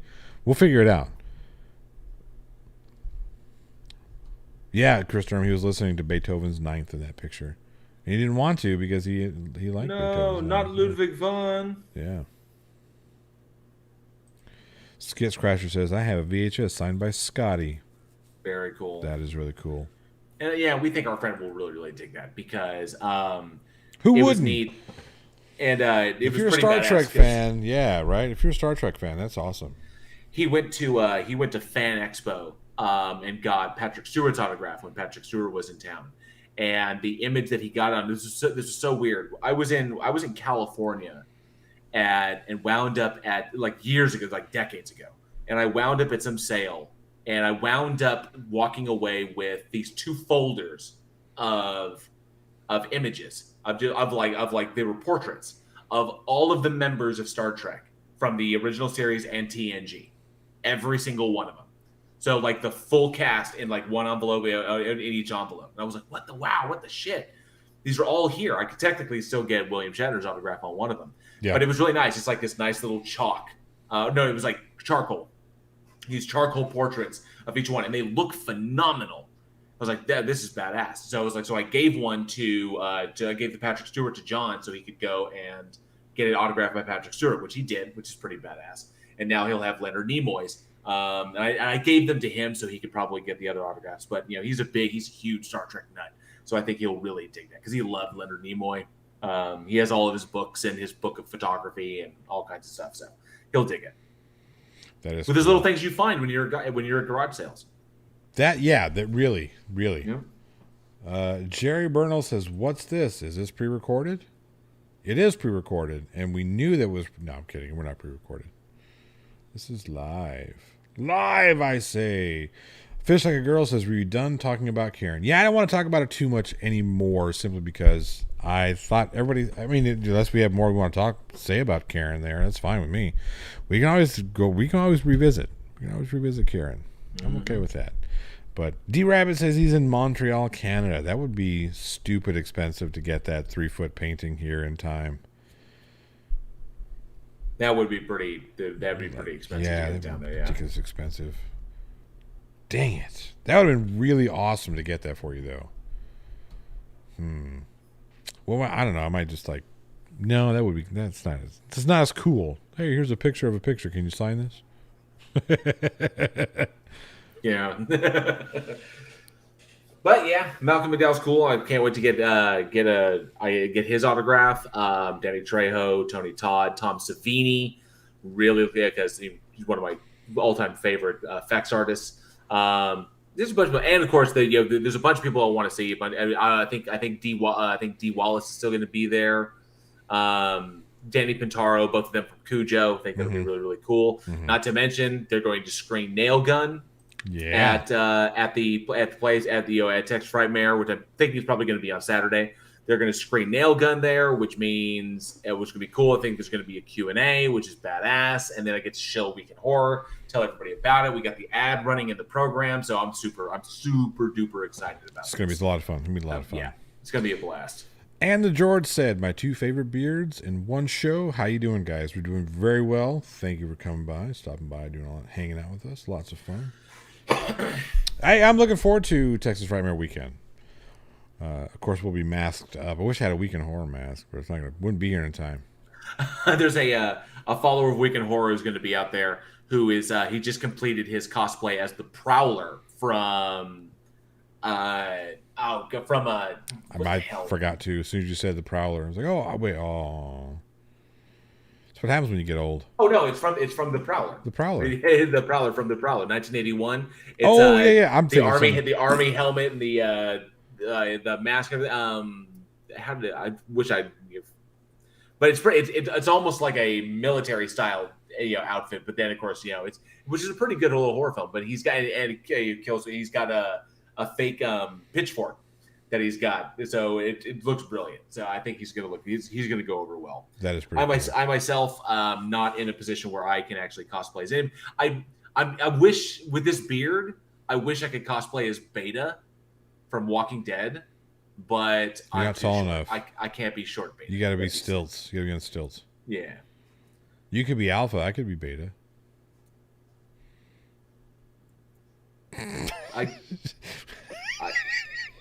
I guess I could pull off a Samantha Morton. You're already bald. Glass Monster for 2 Canadian. Wait, slow down. Come back here. There we go. I thought I was a mod. P.S. The shirt is still great. Thank you, Glass Monster. I had to dump mods, and it was so weird. Charlie Welch says I could be Gimli. Not that extreme yet. I don't know if I can get that extreme as but Gimli does. filling in the blanks would be easier. Right, you Oh gotta yeah, yeah. spirit gum some extra ones in there. See, I did cosplay as Bane once. I shaved, I took my hair all the way down, shaved, got the mask, Did you and at the speak with that time, stupid voice? well, when you have the mask on, it's not difficult to sound like that. But at least I was more intelligible. I did the whole thing. I had the vest top that was customized, military, the whole thing. And Angela custom made me the wrap for the hand. That's cool. Yeah, she custom made one with the straps and everything, Yeah. so it looked legit, and that was a lot of fun. Cosplaying as Bane, but I was a bit buffer then, and I I could be was a like, bit oh, I was a bit buffer then. I heard I was a big buffer. I'm like, what the fuck does that have to do with anything? I was more buff than I Yeah. was then because I Right. was focusing on doing that. I was focusing on like jacking up my arms and doing that shit and just getting like getting Bane style. Yeah, Um, it's that's where I'm starting. I think next week I'm starting like a hardcore 6 week program to really just destroy myself. I think I'm probably not going to be able to walk. But what's up, Clive Wells? Good to see you, sir. But yeah, I start the weight program next week. Commander Darklight said, yes, I do still have the mask. I actually have two. I have one that actually was too small, and I have another one that I got which fit pretty dang good. As long as I had a couple of areas to fill it out, I had to put some things up underneath the mask in order to make sure it's set right because it's obviously not custom made to my head like Tom Hardy's was. But yeah, I still have them. I don't have a cool, sweet, badass one. The ones I have are they're functional. They work for cosplay. You know, Mm-hmm. I'm never gonna have like a studio production, quality one where they actually custom molded his head, put the Right. metal piping in there, and like they make it all freaking sick and sweet. Yeah. Um, Palmetto Fox's ex-boyfriend did Bane too. He had the same outfit and made the wraps for himself. It was fun when we went to the club with him in that outfit. It was Uh, awesome because when I went there, you couldn't have planned this better. So I got in the get up and I was going as Bane, and I went as Bane in the third act. So it wasn't Bane with the shirt off and everything. It was Bane. I had this tight black long sleeve shirt right. on like that. So it was like when it was in the winter. So I went. So that's the version of Bane that I went as. And so I walked in, and when I walked in, like right through the doors, there was this big open foyer area, and right smack in the middle of the foyer was a dude dressed as Batman. Oh, that's And cool. like there's a guy dressed as Batman taking photos with people, just photo opping. People come and get their photo taken with Batman. So what I did is I circled around the crowd where they couldn't see me, and I came up on the other side, and there were these big ass columns in the area that you could stand at. The architectural design. Right. So I stood with my back to one of the columns, and when he said like "thank you so much" like this, I just came around the column clapping my hands out of nowhere. And he saw me because I started clapping really loud. He saw me, and then people see and I was kind of like, I started walking up with the whole Yeah. doing that, and then we got some good photo opportunities. That's like pretty cool. It So was Commander pretty Darklight badass. says he wants to see those photos, by the way. Jerry Bernal says you're going to program your weight to keep it up. I've actually started with a new, I guess it is a diet, but it's more meal planning, more of a structured, like, micronutrients and whatnot, that sort of thing. It's really fucking tough because I'm supposed to be eating 256 grams of protein a day, and that is goddamn hard. I don't know if anybody's ever had to eat a small cow every single day to get protein, but yeah, it's tough. But yeah, so I've already started that. I do that already. Well, all right, JL. All right, JL. 250. I would like to see you get 256 grams of protein in a day. All the while staying under 87 grams of fat and 110 grams of carbohydrates. Yeah, it's called chickens. Yeah. Basically, the only thing you're allowed to eat is fucking chicken meat, white breast meat. It's called all the chickens. Yeah. It's the hound chickens is what Yeah, it right. is. But yeah, so no, I started that. Yeah, protein powder. I do protein powder as well. Facty. But yeah. Fish like a girl. It's not a diet. It's a living. Kind of have to, because it's, I've got this app, right? So a buddy of mine was like, hey, you need to put this app in your phone. I forget what it's called. I use it every single day. I'm reporting every single day to make sure that, I have not hit my micro and my macros maybe twice, 2-3 times during that, because it is so difficult. Scriptcast is make sure you drown yourself in water. All I drink is water. I'll have water and coffee, a couple cups of coffee a day, and just a boatload of water. But what would really help? What would really help? Probably the best weight loss aid? Meth. Yeah, it's true. I mean, but some of that weight loss will be bone mass and teeth. Just make sure that you wear mittens when you take it, so you're not like. Oh yeah, no meth for me. No meth. No meth. Come on, if Jesse Pinkman can look fine doing meth, you can look just fine too. He was a character, sir. It's fictional characters. Yes. Not real. But so that's going to be fun. About fictional characters. Am I getting through to you at all? That's basically what I'm doing this for, so I can play some fictional characters on films that we're not allowed to talk about. Yeah, Jerry Bernal's right. Who needs teeth? You can buy a whole grill in the South. Bling that shit right out. That's true.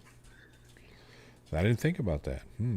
Right. AJ Method is. No, I'm kidding. It's permanent weight loss too. Once your teeth fall out, the weight stays off. The weight stays off. It's drinking liquid from that point on. That's right. What did that remind me of Blues Brothers? It was like, it was like, oh, well, what are you gonna do? It was like, let's say we have no permits, we go in there and start playing anyway. What are you gonna do? You look mighty funny trying to eat corn on the cob and no fucking teeth.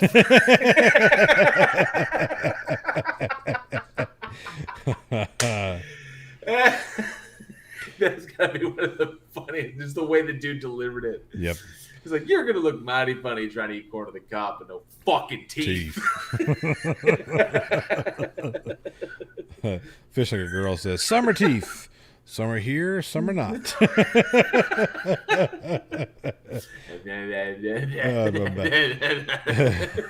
Gareth says, oh my God, I want Johnny to get a grill with diamonds that says Johnny.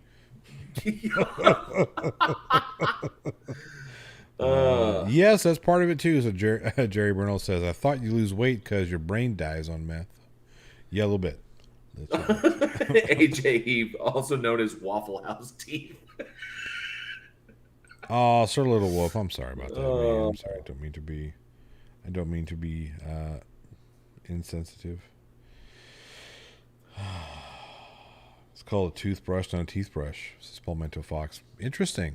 Invented in the South. Called a toothbrush, not a teeth brush. for the one. The one. Thank goodness for the dental plan. Saved old Chopper here. That was a Simpsons joke. If nobody used to, that's old Simpsons reference. Yeah, it's funny that we can say that, and it's what 30 years old. Simpsons. Yeah, that's an old Simpsons reference. Yeah. The plot hole at Jail Warren. Someone was asking me about taking pictures. What is it called when filming outdoors? Magic time or something? Yeah, magic time. Magic hour. The magic hour when the light is when the natural light is just right. Dawn and dusk. Yeah. Those are magic hours. Yep. And it looks, if you get there in time and plan your shots right, it looks amazing. It's really good. It's really nice. See, look, Jerry Bernal got it. He said, all you need is one good tooth to open cans of tomato soup, according to The Simpsons. Yep. There you go. Yep.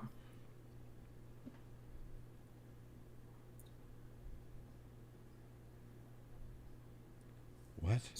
Gosh. Some folk, wait. Is that some folk will never lose a toe, but then again, some folk will. Yep. Some folk will. So I guess that's the joke. Yep.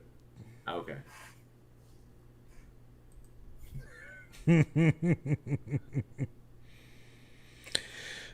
So anyway, I'm looking forward to Texas Frightmare weekend. I'm looking forward to the call that we're about to have in about 15-20 minutes, give or take.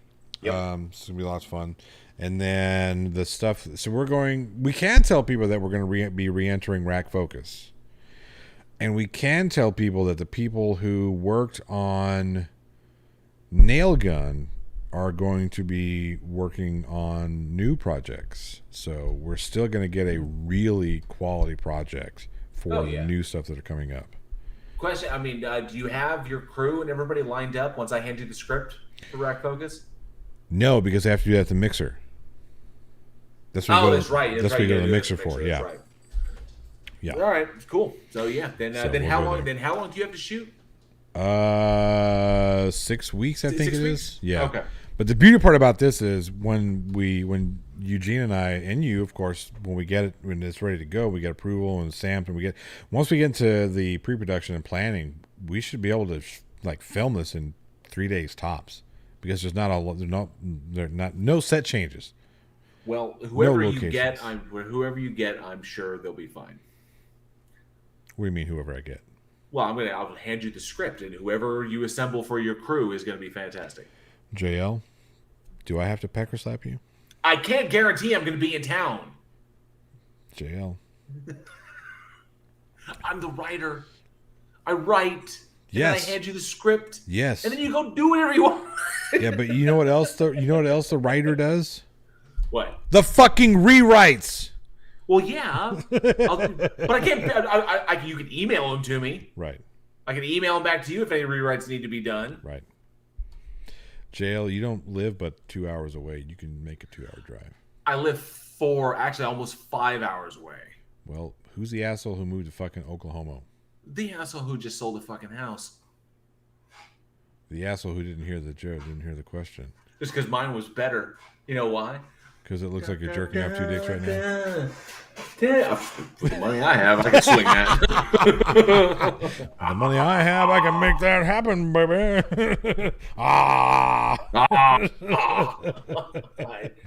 Garrett says live pecker slapping on YouTube. Face, neck, and chest. So terrible. Demonetized. I don't think that'll get us demonetized. Minimum tip-to-tip efficiency, says AJ.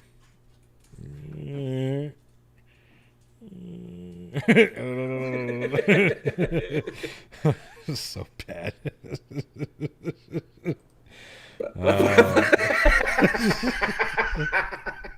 Just watch myself do it on the stream. Yep. It's just the timing was just perfect. Jesus. Oh, anyway, it's about that time. It's about time to Oklahoma. That is a real place. Yeah, Oklahoma is a real place where the wind comes sweeping down the plains. Yeah. Yes. my wife's gonna throw something at me because she fucking hates that song. It's such a bad musical. I don't like it. Oklahoma. At the plot hole, listening to this with headphones, and my roomie keeps looking at me when I die laughing. That happens. That's good. Yes. All right. Was it the blah blah blah? I think it's all of it. Oh, jeez. Yeah. Oh, man. I think our P9 just fist bumped. I can't dock, so you can't demonstrate docking with 2 fingers. So not because fingers don't. Oh wait, no, you can do this. Yeah. Jesus Christ. Oh man. So I wanted to talk about one more thing before we get out of here, really quick. My mother. Like butter. My mother is a huge jackass. My mother is a huge ABBA fan, right? Okay. And she entered into this thing to go be a part of. I guess ABBA's got a new record coming out, and they're doing this tour type, not tour type thing, but it's like this appearance thing. I don't know. They're gonna do holograms and shit, and whenever they're gonna film it and all this stuff. And really? My mother was selected to go. No shit. Yeah. ABBA. Okay, I just pulled it out. Say ABBA previews first album in 40 years. Yeah. And 11 more new songs. Holy shit. Yeah. And So she gets this. She gets her name pulled. It's like, oh sweet, I can go, but she's not gonna go. Why? Well, she can't afford to go to London, and she's like shit on planes. Just do her like fucking. I was like, Ma, just do her like fucking BA in the A-Team.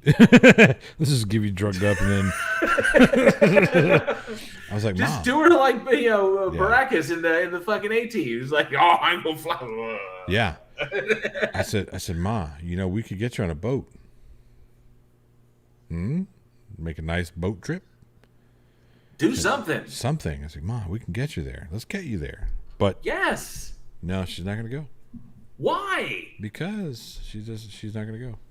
Is it because it's too expensive?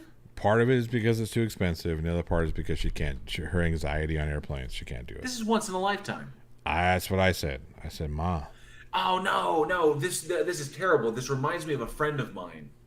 Well, an old friend of mine. We have no longer a friend. That's another story. But when we were friends, his number one like big time draw. He loved Marilyn Manson. Like it was huge inspiration for him. He loved Manson. And then one day, a mutual friend of ours who was was doing like intern stuff for a radio station, had landed an interview opportunity with Marilyn when Marilyn was in town, right, doing some show. So she was going to go back and ask questions and do various stuff like this. Mm-hmm. And that was just her job. Just go back, get some questions, do something like that. There's a list of shit that she has to read and get his responses, and then just go. So it was really, really simple. Unfortunately, she had something else come up that she needed to be at that she couldn't just take off for. But this was her job. But the point was, that the big thing was, it's not like there's going to be a supervisor there. All it is she has the badge that gives her access, and then she goes in there with a little clipboard, goes like this, like that, sits down, and then walks away. That's it. Right. So she called him and was like, hey, it's not like there's a supervisor there checking passes or checking IDs. I have my radio station ID or the radio station badge. It's literally just on a lanyard. Okay, so I wear this. They allow me backstage, and then I go and I talk to him, and I talk to him for about 10 minutes, and then I leave. And that's pretty much it. I can't be there. Would you like to do this for me? Because you're the biggest Manson fan I know. And she calls him up. It's like, hey, all I have to do is I'll give you the badge, give you the questions they're going to ask. Just go in there, sit down, ask him the questions, get the answers, and then roll out of there, and you're good to go. You're not going to get any trouble. It's all covered. You just need my badge in order to get in. And then you're solid. Right. And he said no. Why? Because he was scared. Of? He was scared of meeting Manson. Scared of the I mean, crowd, that's legitimate. Intensity. You're like this. Yeah, he was. The concept terrified him. I guess. Yeah, I can see that. If you've never, your response, I guess. I guess. If you've never interviewed a celebrity before, yeah, I can see that. But still, just to be in the same room and to sit down in front of him, get a chance to talk to him. All you got to do is just read the shit. You don't even have to worry about how you're coming off. He knows that you're just going to be there. That you're just be there to ask radio station questions and be done. Yeah, right. He knows that. This is par for the course for him. Right. He doesn't know it's a big thing for you. Okay, so you sit down and be like, oh wow, you really are a big fan. So that's pretty cool. That might be cool for Manson. But he said no. He passed, and I never let him live it down. I'm not even a Manson fan. That would have done it. I'm not a particular fan of Marilyn Manson. I don't like his music. But if you just said, hey, here's this backstage pass to go interview Marilyn Manson. You goddamn right I'm going to do it. Yeah. I mean, I fucking run a music podcast called The Plot Hole, and, I've interviewed so many different people. Yeah, fuck yes, let's just do it. If somebody said, hey, here's a pass to go interview Metallica, I've got to pass out your hand before you say Metallica. Fact, he said, JL, what if Manson found him cute? What then? Then they have a date and they have a date with Marilyn Manson happily ever after. Or he might be like, hey, come on over to the hotel room. We're gonna do narcotics. That's what we're gonna do. Gonna do drugs. Hey, I'm just here for the narcotics. I'm just here for the drugs. So yeah, I'm trying to convince my mother to go because it's really cool and it's part of their promotional video. Like they're gonna record it. Like she's gonna be on the ABBA, whatever the thing that they're putting together for this whole new album thing. I was like, Ma, come on, this is a once in a lifetime opportunity. you know, and she's like, no, I can't afford it. Nobody's going to watch my dogs, and I got to take care of this. I got to do that. You can make all this happen for her. I can't get her on the plane. That's the thing. I can't do it. I can't do it. I just can't get her on the plane. She's going to regret this for the rest of her life. Yeah, I know. It's one of those things where the mother turns around and tells you, you ought to do it, son. You'll regret it if you don't. You'll look back on your life and say, I should have done this. Yeah. She's going to regret this for the rest of her life. She's going to, the day after it happens, the day that she should be there. Yep. The day after, she's going to look back and she's going to kick herself in the head for having not gotten on the plane. Yeah. Because that moment will be gone. Jinju, you. Mom, does this rag smell of chloroform?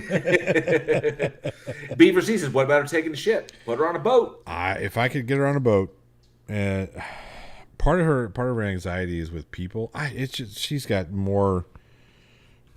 more objections to it than I would. I would do it. It was like, hey, go see Abbott. Like, all right, cool, yeah, let's do it. But I really would like to. I wish I could get her to, you know, because like as soon as she's put out the post that she had been selected for this, she had already made up her mind that she wasn't going to do it. It's like, oh, well, it's just nice that it was just nice to be picked. Like, Ma, that's what you say whenever you're up for an Oscar. You still go to the fucking Oscars, you know. To meet some of her heroes. Yeah, they're in their element, right? You know, while they're sitting there doing the things that they haven't done for 40 years, brand new music from her favorite band, and they haven't heard brand new music in 4 decades. Right. And here they are back together. I just looked up a picture of them. They still look pretty fly. Not bad at all. What's this mocap stuff that they're doing? That's the group will tour as digitized images backed by a live band. Right.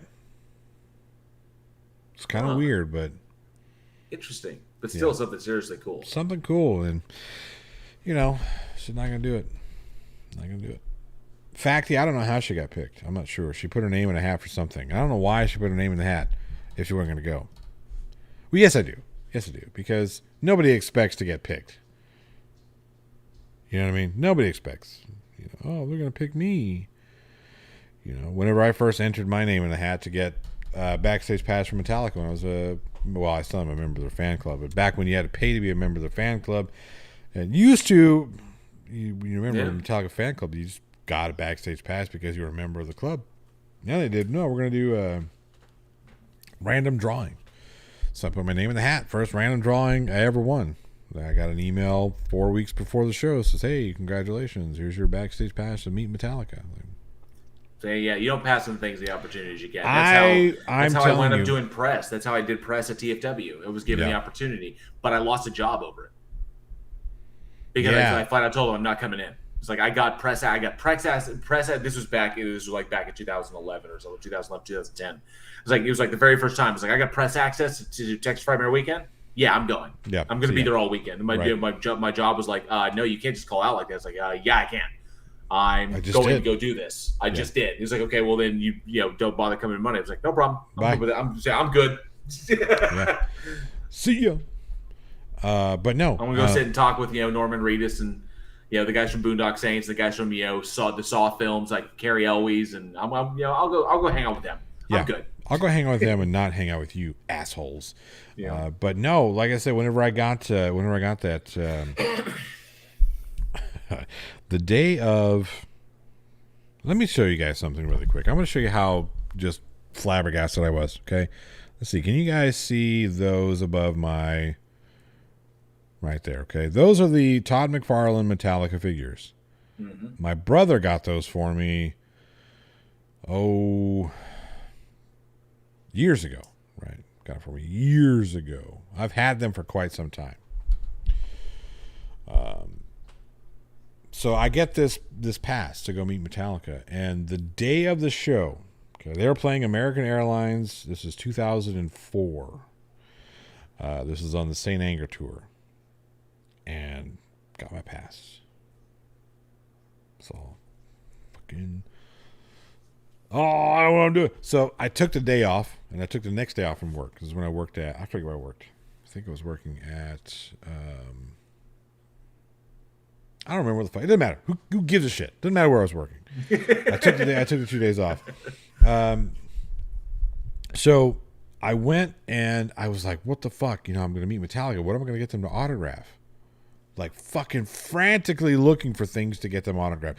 I left the house stupid early. And when I mean stupid early, I mean the show started at 8. No, I'm sorry. Back up.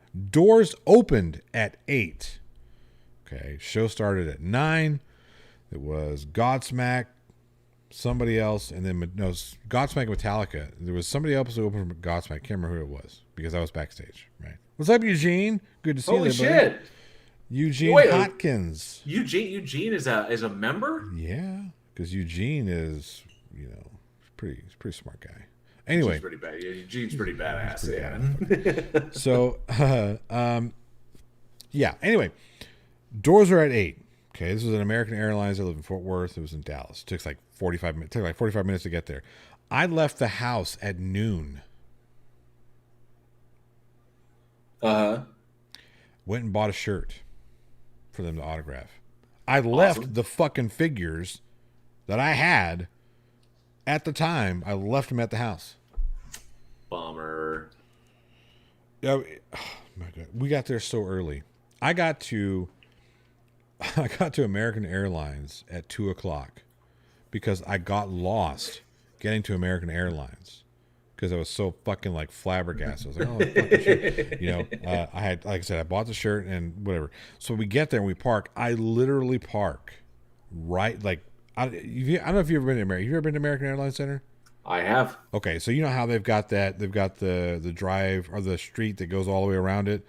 Mm-hmm. And then right across, there's, you know, you have American Airlines, you have the street that goes around it, and then you have all the parking, right?